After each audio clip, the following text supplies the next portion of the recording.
Markas Besar, Mabes TNI mempunyai satuan atau organisasi baru bernama Komando Operasi Udara Nasional Koopsutnas.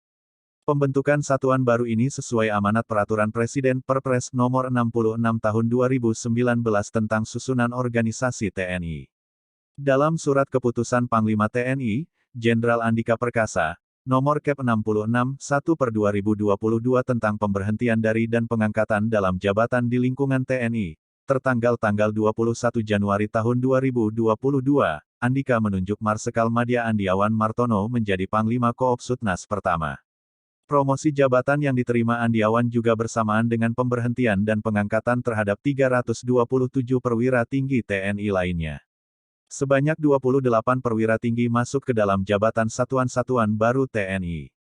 Seperti Komando Armada TNI AL, Komando Operasi Udara Nasional TNI AU, Pusat Psikologi TNI, Pusat Pengadaan TNI dan Pusat Reformasi Birokrasi TNI, ujar Kepala Pusat Penerangan TNI, Maijen Prantara Santosa dalam keterangan tertulis. Berdasarkan Pasal 58 Perpres Nomor 66 Tahun 2019, Koopsutnas bertugas menyelenggarakan operasi pertahanan matra udara. Tugas yang diemban Koopsutnas sesuai dengan kebijakan Panglima TNI dan penegakan hukum serta menjaga keamanan di wilayah udara yurisdiksi nasional sesuai peraturan perundang-undangan.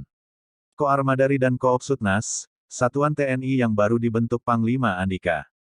Koopsutnas dipimpin oleh seorang Panglima Koopsutnas yang berkedudukan di bawah dan bertanggung jawab kepada Panglima TNI. Dalam pelaksananya, Panglima Koopsutnas dibantu Kepala Staf Komando Operasi Udara Nasional, Panglima Komando Operasi Udara, Komandan Komando Pasukan Gerak Cepat, Inspektur Komando Operasi Udara Nasional, dan Kepala Kelompok Staf Ahli Panglima Komando Operasi Udara Nasional.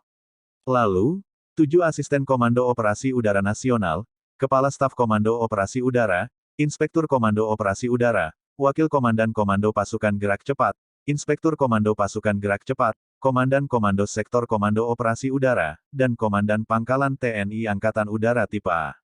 Sedangkan, susunan organisasi Koopsutnas dan satuan di bawahnya dibentuk secara berjenjang sesuai dengan kebutuhan. Andika menjelaskan, untuk pertahanan udara, TNI sebelumnya memiliki Satuan Komando Pertahanan Udara Nasional Kohahutnas. Satuan ini masih di bawah Mabes TNI. Sedangkan, Koopsutnas ada di bawah TNI AU yang berkepentingan untuk melakukan ofensif atau serangan. Sehingga antara ofensif dan defensif itu dimanage oleh dua satuan Kohahutnas dan Koopsutnas, yang berbeda, kata Andika di gedung DPR, Jakarta, Senin kemarin. Andika menjelaskan, pembentukan satuan ini agar kesatuan komando lebih dapat dikendalikan.